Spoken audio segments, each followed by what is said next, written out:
Catherine Christian and Terry Austin are back with us, our legal analysts, as we watch these images. Catherine, what's your reaction to what we just heard from Rahema's reporting about the federal charges expected to come today, and in fact that there might actually be proceedings in federal court before the state court proceedings? It's surprising, but it can happen. There could be parallel proceedings. So apparently it's a complaint, not an indictment. So he will be arraigned literally 2 blocks away from where he would be arraigned on the Supreme Court indictment in Manhattan on those federal charges. The question is, will he then be held in custody in a federal jail, which again is literally 2 blocks away?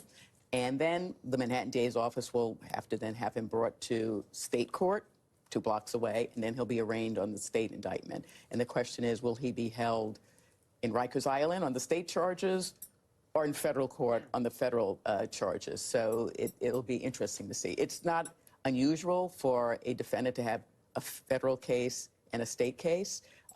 Usually the most serious case goes first, but you're talking about life without parole on the Manhattan DA's office case. So it'll be interesting to see what actual charge I'm assuming it's the Southern District of New York has charged him with. And Mangione's attorney, Karen Friedman-Agnifilo, had already put out a statement responding to the possibility of federal charges coming. And let me just read part of it.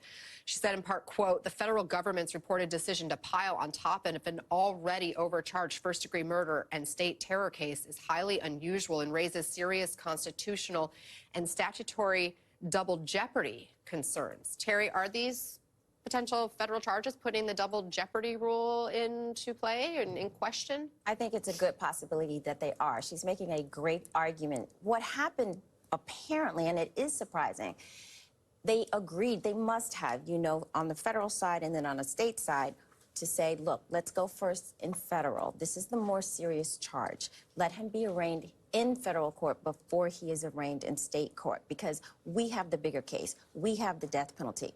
Bragg obviously agreed that that was the case. I think what will happen, I agree with Catherine, first federal, then state, but I think until the federal case is completed, you're not going to see the state case proceed at the same time. That would be quite unusual. First of all, the defendant wouldn't be able to do both trials at the same time. But second of all, I think you want to see the conclusion of that federal case first. So I think that's what we're going to see in the days ahead. All right. Thank you so much, Harry and Catherine. I really appreciate you both here being with us as we continue to follow Luigi Mangione's extradition to New York. Also, more breaking